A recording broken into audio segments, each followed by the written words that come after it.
Il est plutôt super tard. Il est 23 h et quelques. Je viens de finir ma journée de travail et d'accompagnement sur un live et j'ai envie de partager quelque chose en lien avec ce que j'ai ressenti aujourd'hui dans les différents accompagnements que j'ai pu proposer et la puissance en fait, et que j'ai pu vivre aussi, et la puissance du féminin et la puissance de la sororité. Peut-être tu découvres ce mot, je ne sais pas si tu m'écoutes, que tu me connais, tu l'as entendu parce que j'en parle beaucoup. Ça fait partie des choses qui sont extrêmement importantes pour moi. Peut-être tu le découvres ce soir. La sororité, c'est le féminin de fraternité. C'est le fait de ressentir chaque femme, non plus comme une rivale, non plus comme une femme avec laquelle on va être dans la comparaison, mais plus comme une sœur. C'est-à-dire une femme qui est forte de son histoire, qui, par ses partages, peut venir enrichir la nôtre et que nous pouvons comprendre, qui vient éclairer certaines facettes de nous, que nous pouvons aussi enrichir de nos partages, de notre sagesse, du fait du chemin que nous avons parcouru sans, sans comparaison ou sans hiérarchie d'âge, de niveau social, voilà. Simplement, juste considérer chaque femme comme une sœur. Qu'est-ce que ça fait cette sororité ? Cette sororité, se connecter à cette sororité, c'est découvrir qu'ensemble, les femmes peuvent s'offrir ce soutien. Il y a un aspect très maternant et très maternel dans l'énergie yin qui fait que chaque femme peut s'offrir ce soutien que de créer un cercle, un espace pour se déposer, pour déposer sa parole, pour montrer sa vulnérabilité, tout en se sentant profondément contenue et sécure. C'est ce qui se crée dans les cercles de femmes, mais c'est aussi ce que tu peux créer avec tes amis, que tu peux créer avec tes filles. C'est-à-dire que j'ai parlé, je pense, hier des égrégores. C'est-à-dire que si à un moment donné, tu connectes que tu es en train de te comparer à une autre femme, souviens-toi que cette comparaison, elle n'est pas là par hasard, en fait. Cette comparaison, elle est issue de toute une culture qui a fait que pour faire régner la loi, on crée de la division.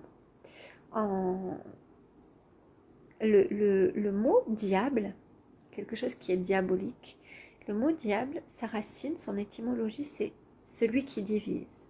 Et en fait, pour faire régner quelque chose de chaotique, pour faire régner une disharmonie, pour créer de la disharmonie, on va diviser. C'est un peu donner des... Comment dire donner des... Oh mince, je trouve plus le mot. Pardon, il est un peu tard. Euh, des privilèges à certaines femmes en leur disant si tu veilles bien à faire respecter les lois, toi tu seras la favorite. Ça c'est vraiment issu de toute la culture patriarcale, mais surtout de cette après-inquisition où les femmes ont vraiment perdu de leur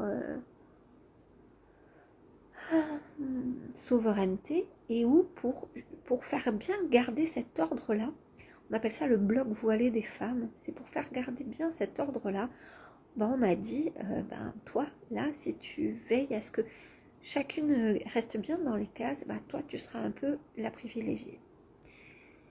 Donc l'idée, c'est vraiment aussi de conscientiser qu'on est toutes teintées de ça, chaque femme, et que c'est ok, qu'il n'y a pas à se juger.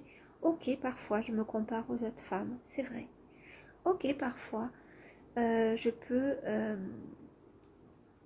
nourrir une pensée qui me fait me sentir jalouse ou envieuse, enfin peu importe, c'est ok. Sauf que la question c'est, ça ne m'appartient pas. Ce truc-là, il a été créé pour maintenir une notion, une culture de la petitesse. C'est valable pour les femmes, mais c'est pas essentiellement valable pour les femmes, c'est aussi valable pour les hommes. Une culture de la petitesse. Et la vraie question, c'est de se dire, plutôt que de juger ça, ou de se comparer et de se juger parce qu'on se trouve moins bien, c'est de dire, est-ce que j'ai encore envie de donner à manger à ça? Est-ce que j'ai encore envie de nourrir un truc qui va faire que je vais voir une femme non plus comme une sœur, mais comme une rivale? Est-ce que j'ai encore envie de ne pas me connecter à la puissance du féminin, à cette puissance de guérison? Et à partir du moment où dedans, ça dit non, j'ai plus envie. Juste créons des espaces avec lesquels, oh coucou, deux petits yeux, hello Ludivine, on ne se quitte plus, et coucou Cécile, ah vous me voyez, vous me voyez dans ma version, je vais aller au lit, j'ai enlevé mes lentilles de contact, j'ai mes lunettes, je suis pas en pyjama mais ça pourrait. Voilà, avant d'aller me coucher, je voulais faire cette petite vidéo. Donc vraiment, puissions-nous créer des espaces de sororité avec les femmes, puissions-nous nous détacher de tous ces pensées limitantes où on va voir l'autre comme une rivale et où on va se comparer. Plutôt laissons-nous inspirer par nos sœurs. Laissons-nous vraiment inspirer. Plus on va... Il y a deux façons en fait de vivre... Pardon. Excusez-moi un instant. Il y a deux façons de vivre la rencontre à l'autre lorsque l'on a des blessures et que l'autre nous renvoie, c'est-à-dire le miroir en fait. Il y a deux façons de le vivre. Soit je me compare et forcément je vais me sentir plus petite, moins belle, plus grosse, plus, je sais pas, moins blonde, moins perfectionnée sur cet endroit-là, moins performante, moins peu importe, on va trouver 1000 trucs. Soit je vois ce qui m'inspire chez elle, je vois que ce miroir, il vient éclairer une part de moi qui est inspirée par ça. Et je me dis, comment est-ce que moi, à ma façon, dans ma couleur, dans ma vibration, je peux aussi faire rayonner ça? C'est aussi ça la sororité.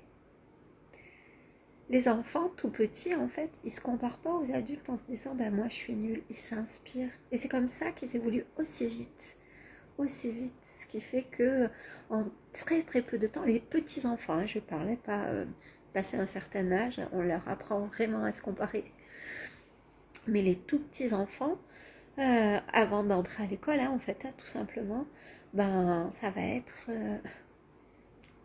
et de rentrer dans des cases et de se comparer à leurs petits copains et leurs petites copines, et ils vont juste se dire, oh waouh, ça j'ai trop envie de le faire, et ils vont imiter.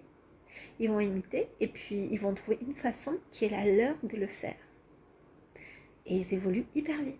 Je ne sais pas si vous essayez de vous rappeler la première fois où vous avez décidé que vous aviez envie d'apprendre à siffler. Moi, ça fait partie des expériences dont je me rappelle super bien. Belle nuit aussi à toi, Cécile, je t'embrasse fort. Je me rappelle de cette fois où j'ai voulu apprendre à siffler parce que mon petit voisin il savait siffler, je trouvais ça trop cool, je m'entraînais tout le temps et je me comparais pas à lui, ça m'inspirait, je voulais tellement y arriver.